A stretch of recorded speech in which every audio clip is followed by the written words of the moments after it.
उत्साहस्य लोकेषु न किंचित अपि दुर्लभम।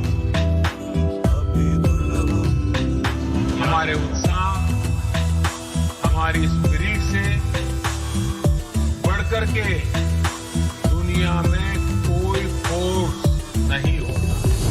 उत्साह परम बलम। Prarambh, Utsaha Param Balam. Taking inspiration from Honorable Prime Minister Narendra Modi's vision. Let us ignite the next major movement for startups. Let's celebrate the ideas and the excitement. Let's exchange awareness and knowledge.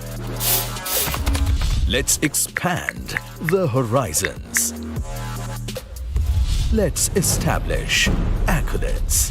Let's embrace. Let us initiate. Prarambh, Utsaha, Parambalam. Startup India International Summit.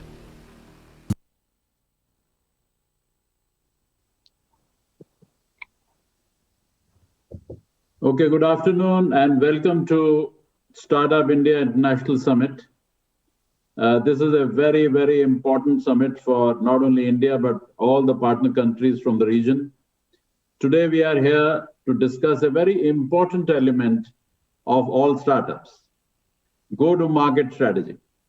Go-to-market strategy, in my personal view of all the experience I have, is a very vital strategy for each startup, how they reach to the customer, how they satisfy the customer, how they are able to delight the customer. So today we have, it's my immense pleasure to welcome all my esteemed panelists today. Let me start with Kunal Bahel, who is the co-founder and CEO of Snapdeal. As you know, Kunal is one of the leading entrepreneurs of this country. Rahat Ahmed from Bangladesh. Welcome, Rahat. Sonam Chofel from Druksel, Bhutan. Welcome, Sonam. Dr. Guna Aung, he is Directorate of Investment and Company Administration in Myanmar. So welcome. Aman Thapa, founder Sasto Deal from Nepal. Prajit Balasubramaniam, board member, Lanka Angel Network, and co-founder BOV Capital Limited from Sri Lanka. And last but not the least, Parote Denskon from Zip Event, Thailand. So we have a very, very diverse panel, and these panelists have extremely rich and diversified experience of their own country and many other. Although startups have increasingly been recognized as engines of socio-economic growth and new job creation in the first half of last year, our global system structures, and particularly in the space of startups and entrepreneurship, have been impacted by the major pandemic last year. As we come to terms with this pandemic and look into the future, it is of utmost importance that businesses shape themselves to suit the new market trends, because pandemic has led to many, many new trends which were not there in 2019. The go-to-market strategy helps the business clarify why it is launching the product, understand who is the product meant for, and create a plan to engage with the customer and convince the customer to buy the product or the service. At its core, the GTM strategy is the way a company aligns to the evolving needs, the new needs of all the consumers. It is the interface at which the company sells to and serves its customer base and interacts with the new customers expected in the future. Defining and managing a strong go-to-market strategy is critical for all the businesses. Unfortunately, too many companies fail to focus on their go-to-market strategy as a competitive advantage. And some companies who do it right really succeed like no other. The need to GTM strategy comes into play to ensure that innovation does not become obsolete. Targeting right market segments and expanding customer base are the key essentials for any startup to continue its growth trajectory for a long time. With these few initial remarks, I would now like to go to each of the eminent panelists and seek their views on few critical aspects of GTM strategy.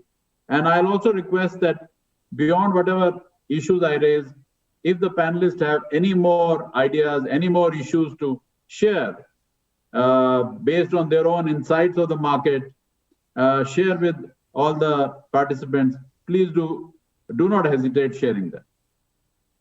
So let me start with Kunal. So Kunal, you being a co-founder of a very important startup in India and at a very early stage, you have also invested in some other startups in India. So tell us about, with increased number of startups competing in the same sector, what advice would you give to all participants, all audience, for them to stay relevant in the eyes of customer, to fight a competitive battle and win in that battle? So Kunal, your views, please. Thank you, sir. And it's great to be here, as you said, at this very important forum to promote startups in India.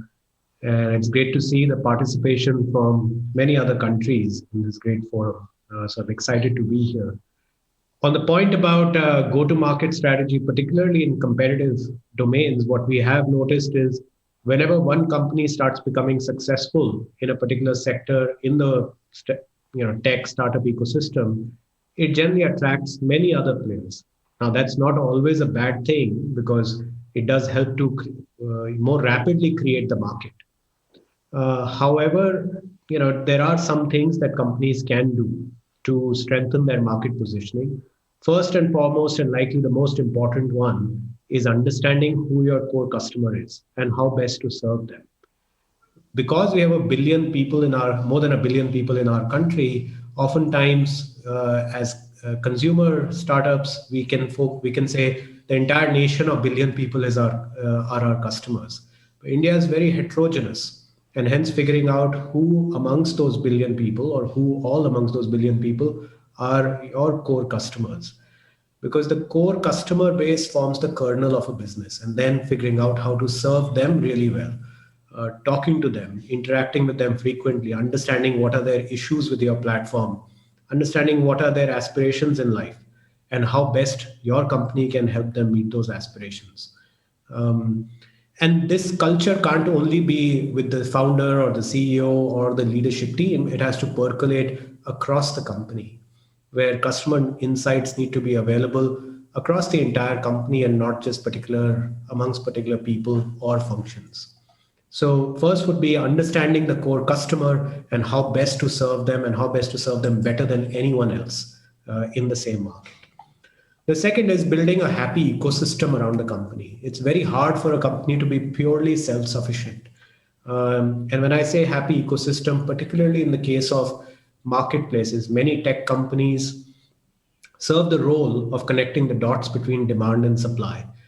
And for instance, a company like Snapdeal, which is very focused on the value segment of the market, where we are catering to value-conscious consumers in small towns of India.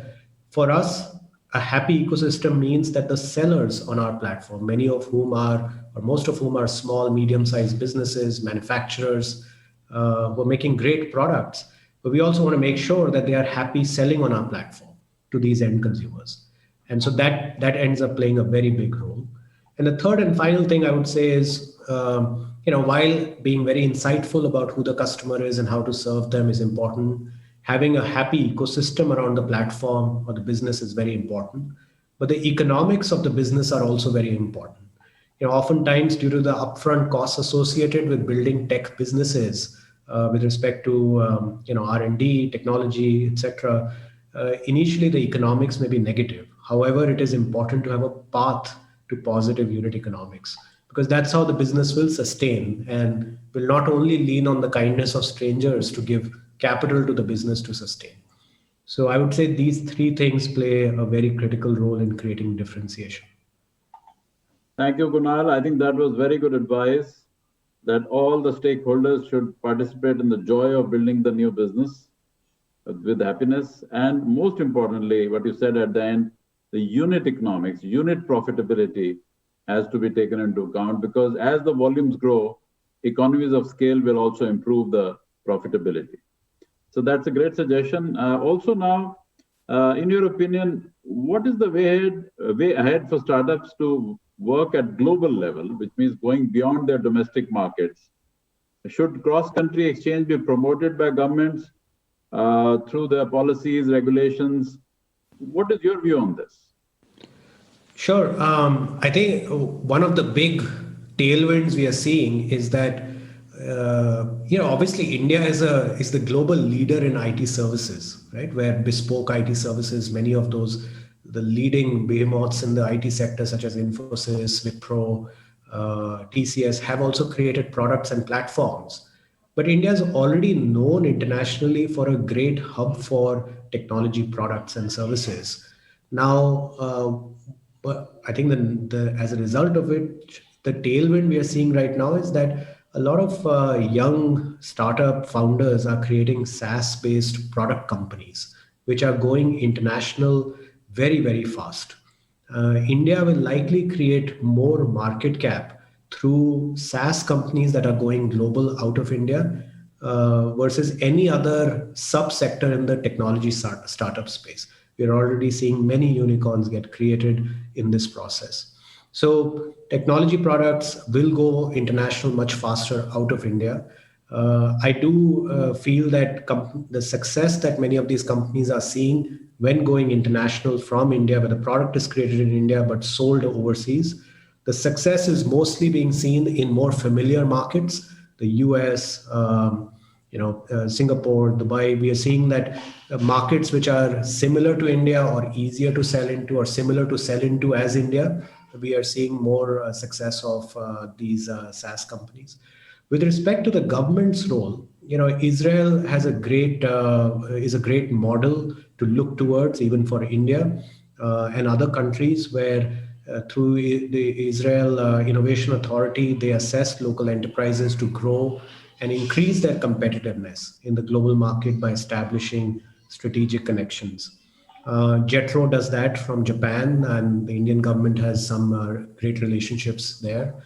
And also through regulatory sandboxes, oftentimes it is pointed out that regulations are not startup friendly. I think what we've seen is a significant development over the last few months, last few quarters and years, that the government of India is now supporting building of national capabilities through regulatory sandboxes. Countries like Singapore are doing that for fintech. Recently, the RBI announced the creation of a similar committee and a sandbox for fintech in India. So I do feel that the future looks very, very positive because the government is taking a significant role in promoting new technologies that can be exported out of India. Thank you, Kunal. That was very optimistic, and I agree with you that governments have to encourage and motivate the startups to not only grow within domestic market but grow internationally, both the neighboring partner countries, but globally any other major markets wherever they want to go, because then the domestic market products and services globalize so well. So thanks a lot, Kunal. We'll come back to you later. Let me move to Bhutan now. Bhutan being a very important partner country for India. Online store for made in Bhutan products for the global market. With increased digitization, especially during the pandemic time last year, would you suggest that businesses hold onto their traditional established core values or embrace technology at all levels possible? Because now everyone is talking about end-to-end digitization rather than part digitization. What is your view, Sona? Thank you for this opportunity. Firstly, I think you rightly pointed out, I think this pandemic has changed the way we behave, the way we interact with everybody. Bhutan being a very small country, our exposure is very important. And that's why, because we're small and we're lean. And I think startups needs to take on this opportunity to learn and really trying to leverage on what technology has to offer. And in that case, the pandemic has taught us many lessons, especially in the entrepreneurship culture, to adopt technology as a go-to channel for reaching new markets. With the digital revolution, it's becoming even more difficult now for the conventional types of marketing practices that used to be practiced for a long time. And also not only that, I think digital technology, digitization has provided us with new and useful tools for the startups to identify and really target your customers. Things like big data is allowing us to gather new information, reliable information, and like there's a lot of analytical tools that are now becoming the new bedrock for this new era of business. I mean, again, going back to conventional marketing has, like I said, it's becoming more difficult, more expensive, and it's difficult to assess its impact as well in a world where people are constantly, on phones and the way people consume content, it's different now. I feel like digital users are more active. They're very always distracted, and a huge amount of information is absorbed every day through different channels, and it's really beyond the control of how conventional business can control. So I think digitization must be adopted. It was always important. It was always there, but now because of the pandemic, it has become even more accentuated, and there's more emphasis on it because I believe that. Digitization has created a new path for the consumer path.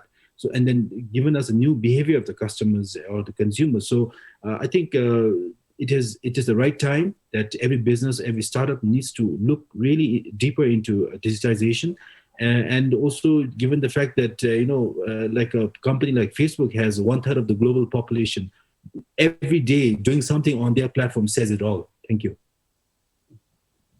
No, I agree with you, Sonam. That's very, very well said. And my experience of Bhutan, I was there many years back. My experience teaches me that Bhutan's products are so good quality that you can globalize your products through natural products you have, can be then utilized by anyone across the world. Moving on, Sonam, India and Bhutan have had great relationship over the last 50 years, not only 50 years, but much before that for centuries. Recently, our Honorable Commerce and Industry Minister Piyush Goyal headed a business delegation to Bhutan, sponsored training of 100 trainers and entrepreneurs. Also, it had Ritesh Agarwal, as you know, is one of SoftBank entrepreneurs from Oyo. So that visit went off very well. CII also sponsored exposure of 30 Bhutan startups to visit India ecosystem. Could you please enlighten us with your vision of strengthening cross-country ties to promote the startups in Bhutan? Thank you. From day one, especially for the business that I've been founded, we always had this international mindset from day one. We wanted to raise a global business from day one. I think this is something that from our friendship between India and Bhutan, I think although India is years ahead in terms of startup culture, and for that reason, I believe that Bhutan need not look really further. We did not have to really play by the playbooks of Silicon Valley kind of a structure. India has already produced unicorn businesses that are readily accessible, and any startup in Bhutan can get easily inspired. And sometimes the Silicon Valley kind of culture gets caught up, but I feel like it's a little far-fetched for startups from this region. I believe we are more like the frontier innovators, and furthermore, Bhutan and India, we have a lot of shared values, and our friendship has grown, from strength to strength, from years to years. And such initiatives such as like Startup India has brought in a lot of startups together to start conversating and start creating networks so that I believe that this region needs to play by this game by we need to produce more unicorns and compete at a global stage. I believe India is really raising the startup game in this region and taught us that innovation is global. It's not, like I said, it's not in the playbooks of Silicon Valley alone, And innovations from this region has redefined innovations because I think in this part of this region, the culture here is very strong, and we have a lot of systemic societal challenges that we want to invent, so therefore I feel like startups are more like social enterprise, and it can probably overlap as well. Therefore, this exposure and this collaboration is very critical for any startup to succeed in this part of the region. And And like I mentioned earlier, innovation is shifting globally. East is becoming West now, and West is becoming more East, and we have a lot to learn from each other. And now is the moment to really capitalize this opportunity, for it is truly a vastly great opportunity for the startups. Thank you. Yes, that's a very thoughtful comment, Sonam. I fully agree with you. The Silicon Valleys of India, whether it's in Bangalore or in Gurgaon or in Hyderabad, they are all ready to support our friends like Bhutan fully. So whenever you need any support, please do call us. We'll be happy to support fully. Thank you. Thank you, Sonam. Moving on to Aman from Nepal. So Aman, recently in August 2020, Sasto Deal forged ties with Flipkart and Myntra in India. Do you suggest such similar collaborations or similar models between startups to target the right customer base across different countries? What is your thought on that? How do you want to go it further? Thank you, sir. And Kunal, such a pleasure to meet you. And please don't mind, I just couldn't find you. Otherwise, I could have partnered with Snapdeal as well. And always open for this partnership and collaboration. So to answer your question, I think, in our quest to become a big business house, especially founders, we forget our roots, that we started this company to solve a particular problem. And in that quest, we work in silos to create this big company. We incur debt, we raise funds, we scale fast, we burn a lot of cash. And then the mission becomes to, prove to the investors and the banks that we are capable of returning them money 1x to 10x. But what about the customers? Are they, satisfied that we are a big business now? Have we solved their problems? Not really. So if you look at from the customer's perspective, all they're saying is, I just wanted a simple product delivered to my doorstep. Why are you spending millions and millions of dollars, decades of, time building infrastructure and everything that someone else has already built? And that then comes to the point of collaborating. Why aren't we collaborating today? So that's exactly what we did with Flipkart and Sasto Deal. Flipkart sellers, thousands and thousands of sellers, was desperate to look for an international market and international exposure. So Flipkart did not and had not need to come to Nepal, where we've already spent the last 9 years building the market. So we simply collaborated in that matter that Flipkart now doesn't have to come to Nepal and their sellers gets an additional market that is Nepal. So, coming back to the question, if the intent is to serve the customers, I think collaboration then becomes the key, especially in the international market. Okay, that's very good.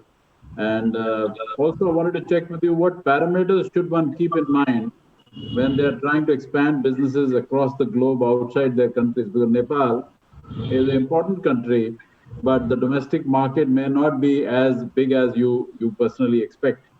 So your aspirations may be bigger than Nepal. So how do you think, what are the parameters to keep in mind as you expand beyond Nepal? Yes, sir. So I think among all the other factors, the top two for me would be the industry maturity difference timeline. So for example, let's say like in between India and Nepal, if we compare the e-commerce industry, India is at least 3 to 5 years ahead than that of Nepal. So that means if an Indian company is wanting to expand their wings to Nepal, that's a perfect move because they already, they already know what's going to happen in the next 5 years. And not vice versa. So if a Nepali company has to go to India to compete in the e-commerce industry, then we're already 5 years behind, right? So the industry maturity timeline would be a key consideration. And second, I think a lot of people won't agree with me on this, but I think size really doesn't matter. If you see a lot of companies today, they put great emphasis on a bigger market size, wanting to get a bigger pie. So they want to go to US, India, or China, right? But if you look at it really, and what Kunal also previously mentioned, no one can, not a single company get 100% of the market share anywhere, right? So in these countries like where the market is already developed, India in particular, or China, US, there's intense competition. So if you look at smaller markets like Bhutan and Nepal, it's a greenfield, right? I mean, if you want to get your next 10,000 or 100,000 or even a million customers, then it's a complete greenfield year. So I don't think we'll have to, I mean, if anyone's considering a market size, it doesn't have to be a big country with a big market. It just has to be a greenfield where you can acquire your next 1 million customers. So these two for me would be the top criteria to expand internationally. Thank you, Aman. That was very insightful. I'm really grateful for your participation. I'll come back to you. Let me move now to Rahat. Rahat, I think you run an international institutional fund focused on Bangladesh startups. Startups, apart from funding, look at market territories to expand. What advice would you generally give to startups so that they can uniquely position themselves for domestic market in Bangladesh and, of course, international markets outside Bangladesh, including India, Sri Lanka, and other neighboring partners? Absolutely. I think one of the issues that we have as an international fund is a majority of our investors are out of the West, US, Europe, etc. And to be able to go to them and say, we have a fund that invests only in Bangladeshi startups, we have to position the country and its resources in a unique way. We have to tell a story that says, yes, this is the country you want to put a certain part of your capital into, instead of all the various asset classes, regional geographies, industries that are available to them.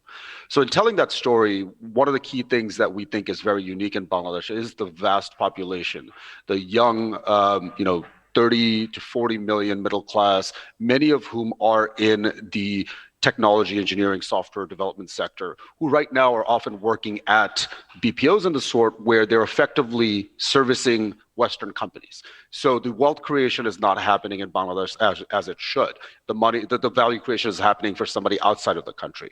So how do we bring that in? And I think a lot of this goes back to what Kunal had mentioned regarding the SaaS structures. Now, as Indian, Bangladeshi, and other regional founders are realizing, hey, we can tap into Western capital. We can actually build these companies ourselves. That allows us to go back to our investors and say, hey, we have found founders who are building things locally for the global market. And for that, we've recently actually made an investment in a company called Gaze that's doing facial recognition API. This is, interestingly, a company that has started to follow what we are looking at, a 3-step process. First step is use the local resources and build a very good local company, one that is dominant in Bangladesh. Second step, hopefully the first step will allow you to raise seed funding. You work with your investors, in this case ourselves, to expand regionally and hire talent that are not available in Bangladesh itself. Third step, as better talent is hired and revenues are being generated regionally, start expanding globally based on the relationships and the expertise that you've been able to build.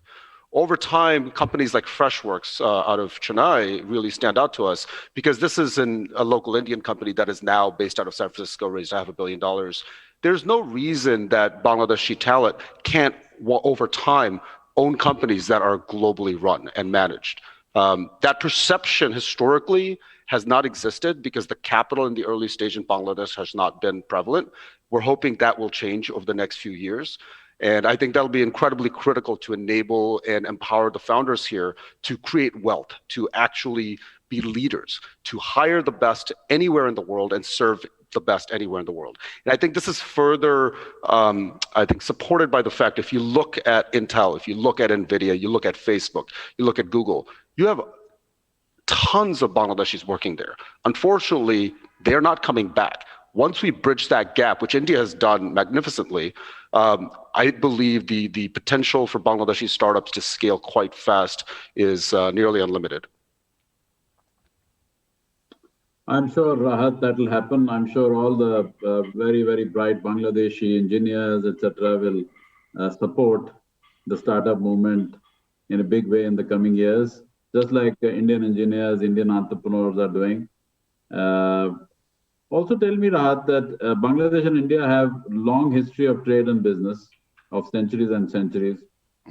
Do you foresee more fruitful collaborations in future between different startups, different stakeholders, whether they are startups, investors, mentors, etc., across both the partners, so that it can benefit the startup culture in general?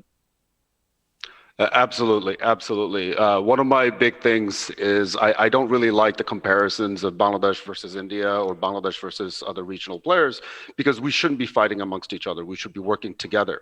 There's a whole world out there for us to compete against. And the last thing that we should do is think about the relatively small amount of capital in this region versus all the money that's out there in the rest of the world. You know, I think that's super important. So anytime somebody brings up, yeah, we did this versus India, I don't really care. Because tell me what we can do together, that's what makes us stronger. I think in a more direct sense, we just recently had news come out that Ecom Express has recently invested in a company in Bangladesh called Paperfly. That's fantastic. But that is actually one of the very first times we've seen Indian capital from the startup side enter Bangladesh. I think there is actually a massive opportunity for a lot of the Indian startups as well as founders to come into Bangladesh, either through angel investment or through corporate venture investment, and really do some level of tech transfer, but at the same time, help a lot of these founders take it to the next step.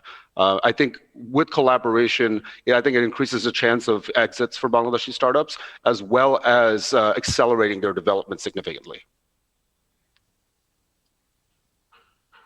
Absolutely, Rahat, and let me assure you, personally doing it, I'm encouraging all the entrepreneurs I meet, because they already are selling in Bengal, in West Bengal, and they're using Bengali as a language. So I have told them, I said, the same language will work, and you will have a massive market, additional market to serve. So please do that, and so I'll do that. You also do. Let's all do it, because frankly, cross-pollination is so important. Thank you, Rahat. Let me move to Sri Lanka now. We have Prajit here. So Prajit, the question I have is that you, as a head of BOV Capital, which is a Singapore and Sri Lanka-based venture capital firm focusing on companies looking for funds to expand regionally. BOV Capital has the aim of helping Sri Lankan startup capital capture regional and global opportunities. So this is a very, very great concept you are leading. So what support do you think the enablers like government, angel networks, VCs, etc., of the ecosystem provide to the startups in expanding outside their local territory? And do they first have a major success in Sri Lanka and then they expand, or do they start together? What is your view on this? First and foremost, good afternoon to all of you and a happy new year. Thank you for having me on this program. As some of you may already know, Sri Lanka is a very, very small domestic market with only 22 million people. So it's important for companies selling locally to become profitable. It's a good test market in that sense. And then look at expansion based on the product or services they are giving.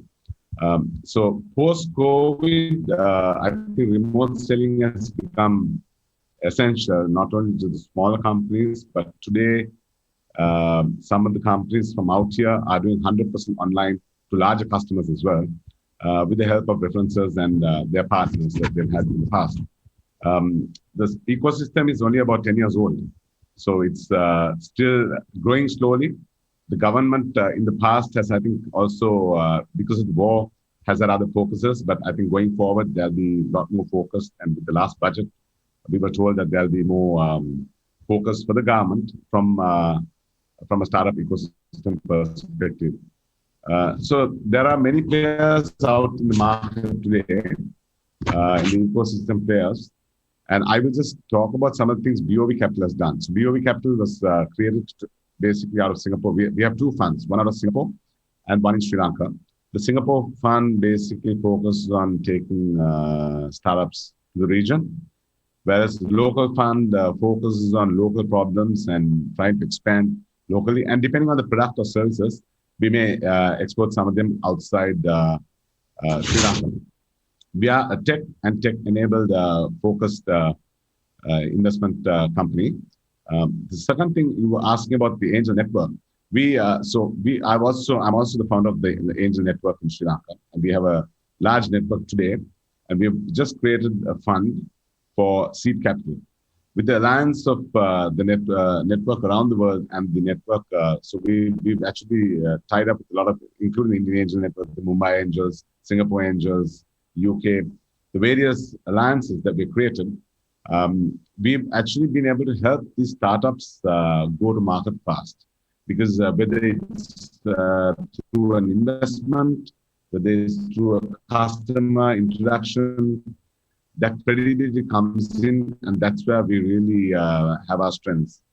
And then recently, through the Ceylon Chamber of Commerce, I created the Council for Startups was basically to fill the void of a one-stop shop in Sri Lanka. So most startups, the biggest pain point here has been either having access to information, access to market intelligence, or resources in terms of setting up, looking at legal frameworks, the finances, looking at the finance governance and stuff like that. Right? So we've been, this council will basically focus on this particular area, and it becomes a one-stop shop. From the government's perspective also, as I said, there is the ICTA, which is the Information Communication Technology, which we work very closely, the agency itself. And they've got many programs where we are working hand in glove with them to promote these startups. So I hope that gives you a bit of flavor of how we have set up to hopefully scale some of these startups out to the region and locally. Thank you, Bajit. That was very insightful. Also, with change in the market dynamics because of global pandemic last year, on one side, we saw increased focus on self-reliance in every country. And on the other side, we saw cross-country movement of essential goods. How should the startups reorient themselves in this new world? Should they focus on the local markets, or should they try to expand to other territories for bigger opportunities? What is your view, especially from a Sri Lankan viewpoint, and also from other markets in the region like Bangladesh, Nepal, India, Bhutan? What is your view? I think eventually, if you look at any customer, I mean, two things are important, right? Building the relationship and ensuring the customer wants and needs are totally satisfied. And I think some of the speakers touched on this before. But I will also talk from the perspective of a tech and tech-enabled investor, because we focus on products that scale locally and regionally based on the type of startups, right? So I'll give you 4 examples, maybe through the companies, some of the companies we invested in, some of them we are associated with. So start with WSO2, which was a Sri Lankan, it started in Sri Lanka. They had an aim of showing the world that they can build a world-class enterprise companies out of Sri Lanka, right? So today they facilitate global adoption using open source software. So they have customers such as Bank of New York, Smart Dubai, Transport for London, and they are currently doing about 50 million in revenue. They have over 700 staff, and 90% of their staff are based out of Sri Lanka, and pretty much 100% online sales. So that if you can convert your customer online without even having to visit the customer, that also talks about how good your product is, because it's a DIY product, right? And I think that is key, because today we all use different products that are from our homes, and we only use the products that is easy to implement and adapt and take it forward. So I think it's a very, very important lesson for any startup to ensure the product is very easy to use and the customer finds. The second company I'll talk about is Ensinga, which was the Industry 4.0 company for the Apple sector. We exited them last year, but they were in 7 countries when we exited them. They tweaked the product to do remote deployment with 0 factory visits, right? So it became a DIY product with a lot of training videos. So their go-to-market strategy was basically, I mean, even for new customers, right? what they did was basically increase the penetration with the existing customers in terms of the factories, right? They looked at co-sell partners in each country who also brought in through customer references and also with partner references, and they also developed so factory flow at your palm, right, which lets the production manager manage the factory remotely and efficiently. So these are small things that allowed the company to become more efficient, costs coming down, and the scalability becomes much better. The third company I'll talk about quickly is Zigzag, which is the #1 online-led fashion brand for women in Sri Lanka. Right? So they are a local company. They used to source raw materials from different countries, including China and India. As the demand reduced during COVID time, and this is retail, the supply chain did not get impacted too much because the demand reduced. But I think they recovered very fast because they were able to, because they were sourcing from various countries. They were able to get this using different sources. They were able to get the raw materials to meet the demand. One of the things that came out of this whole COVID situation is they managed to bring back the printing and the dyeing, which shifted to Sri Lanka. And that has increased the overall efficiency of the company in terms of lead times and to avoid future shortages as well. Right? So currently they are looking at test marketing in the region. They're doing a test market in countries like Maldives and looking to see how they can expand through the partner network. Right. The last company I'll talk about is Linear Squared, which is a machine learning company building a scalable forecasting platform. They expanded regionally in 2009 and they set up in Singapore. They have investors from the region and they have customers also from the region. They closed one of the leading online groceries in the region, actually from India, and deployed it 100% remotely. So that just shows how well the product is also scaling. And they are now co-selling through the regional partners in different countries. So I hope this gives a perspective of Sri Lankan startups and their go-to-market strategies regionally and locally. Thank you. Oh, these are very, very good examples. There are a lot of good ideas you shared with all the participants, so thank you for that. Moving on to Myanmar now, Dr. Wuna Ong, welcome. And today, we also have an opportunity to listen to him because he comes from government of Myanmar and he's Director of Investment and Company Administration Directorate. Dr. Ong, from the government point of view, how do you think cross-country businesses can be encouraged, especially for innovative startups, which is in the interest of all the countries? What is your view and what does Myanmar government think about it? Thank you very much, Mr. Kohli. It's really an honor for having me here as a panelist. Of course, I would like to discuss how Myanmar government is now encouraging the cross-country business as well as the foreign direct investment. Let me mention 3 points regarding our government encouragement for the startups, such as the opportunity, how we afford to facilitate investor, and the result outcome. Firstly, the investor who invests in Myanmar with Myanmar Investment Commission permits can get the chance to lease for a long-term period, such as 50 plus, 10 plus, 10, in total 70 years. That is the first one. And then he can also get the income tax incentive 3 to 7 years, depending on the location, if his business is included in the promoted sector. Furthermore, the required machineries can be imported from the abroad without paying custom duty during his construction period. In addition, if he exports his finished product, which were made from raw material imported from the abroad, he can get tax exemption on the raw material. These are the opportunities for the startup. Please allow me to express how we are trying to facilitate investor a little bit. We have Myanmar Investment Commission, which is approving investment permit for the investor. In order to speed up the process in the investment sector in Myanmar, the Ministry of Investment and Foreign Economic Relations has been formed a few years ago. Many reforms has also been done by the Myanmar government regarding the investment matter, such as law reform, institutional reform, and structural reform. As I mentioned earlier, Myanmar Company Online Registration MICO is also a successful milestone for us. What is the result for our effort and reform for the startup and investor?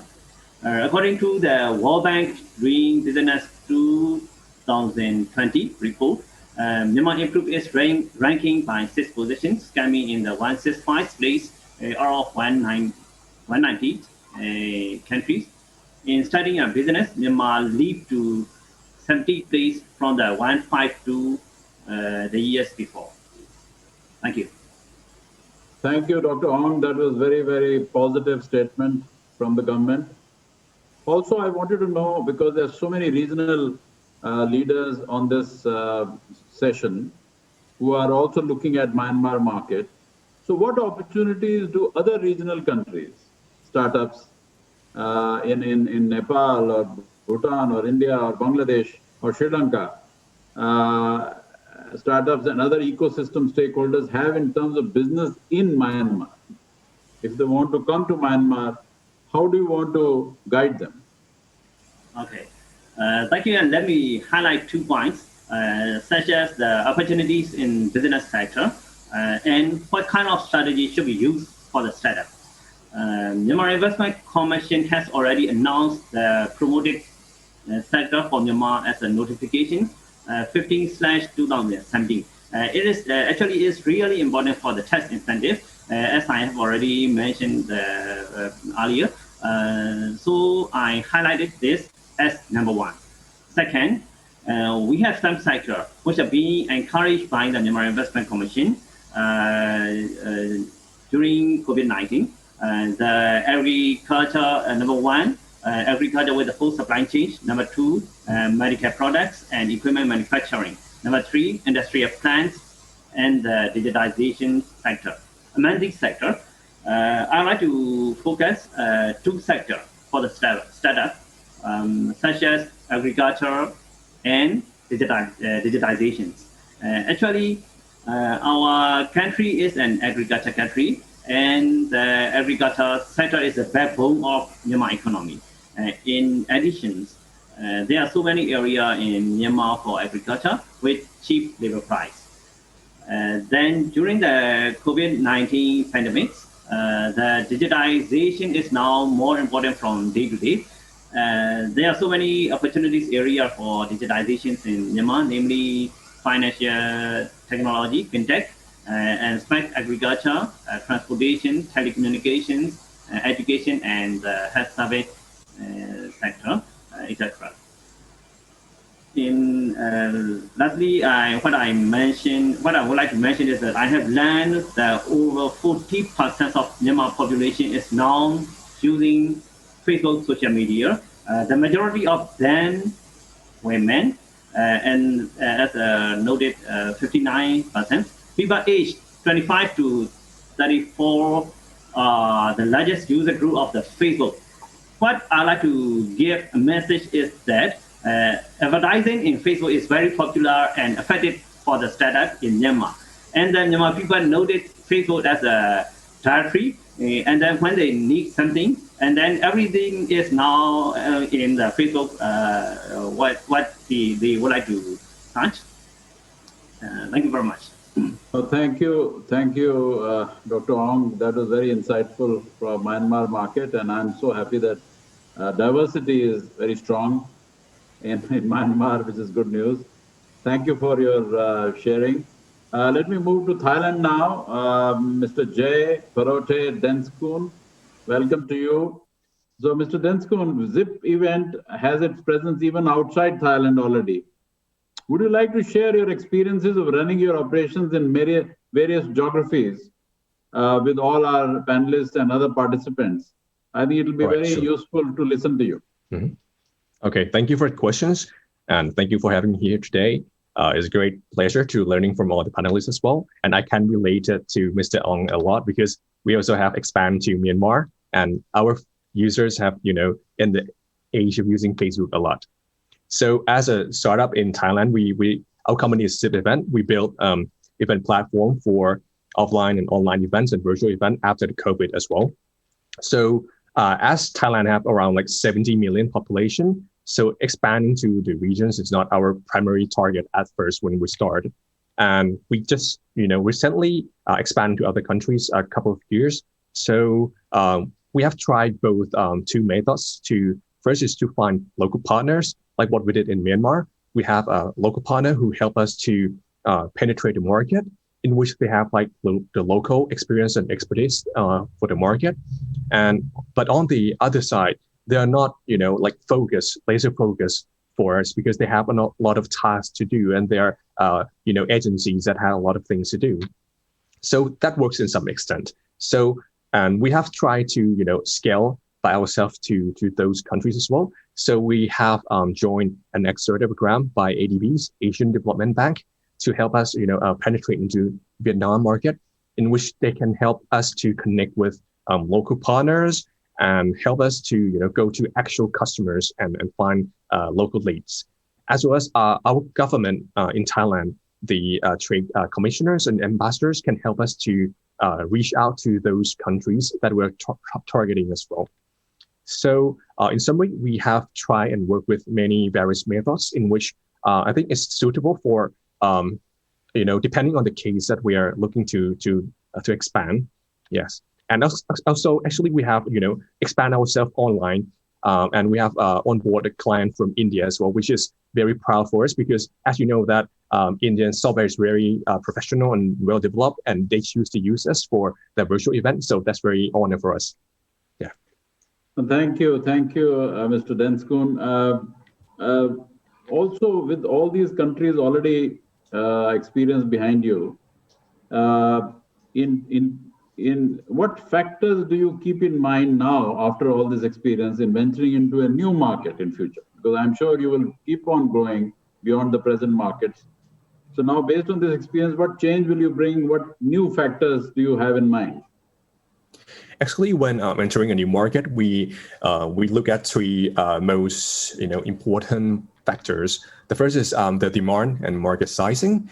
Like what I say, that Thailand has around 70 million, and Myanmar has more population than us. So that's the first target that we're trying to achieve, and also the neighboring countries. And the second part is that we are looking into the current market situations and competitor landscape, in which if there is a lot of strong replacement products for us, we will not put it as the primary ones. And the third but not least is the investment. So we're looking to see which are the capital required to operate in that countries, and if it's working in terms of financially and is enough for us to expand on that and be worth it expanding. Yes, thank you. Yes, that's extremely good strategy for you in future. So thank you. Thank you to you, Mr. Denskun. We have been very good on time. We just have 2 minutes left. And I just have a couple of questions from the audience, which I'll go through. And maybe we'll finish sharp at 2 India time so that the next panel can start on time. So the first question I have from the audience is that in some sectors, startups are unable to compete with established firms. How should startups in such cases try to carve out an efficient GTM strategy? So here I'd like to invite maybe Kunal, if you can just give us a crisp response, then we can move ahead. Yeah, I think it's the ability of large companies to be nimble is generally overrated, and the ability of startups to be agile is generally underrated. And so I think as long as the startups can focus on a very sharply defined, narrow problem statement consistently over a long enough period of time, they do realize that large companies struggle to do that because they have many balls they have to juggle concurrently. Thank you. Thank you, Kunal. Another question which is there from audiences: in today's fast-paced tech world, how important is it to be patient until you carried out the beta testing for a small set of potential market? So here, I'll request Rahat. Rahat, do you have any thoughts on this? Absolutely. We love seeing some level of traction. We want to see that you're learning and doing research and understanding your customers rather than going out and telling us you're going to, be a unicorn. Step by step shows that the founders are actually trying to solve problems rather than just being idealistic. So super critical. Thank you. Thank you, Rahat. We are sharp at 2 o'clock, so I'm happy that we are ending at time. I would really like to thank each one of the panelists for very, very insightful remarks, which have brought forth many new ideas, many new imperatives, which will help provide a way ahead for the ecosystem, startup ecosystem, in reorienting the GTM strategies in the new normal, which is post-pandemic. So thanks a lot. I am grateful to all of you who have participated in this seminar. Thank you. Thank you. Thank you. Thank you very much. Thank you. Thank you.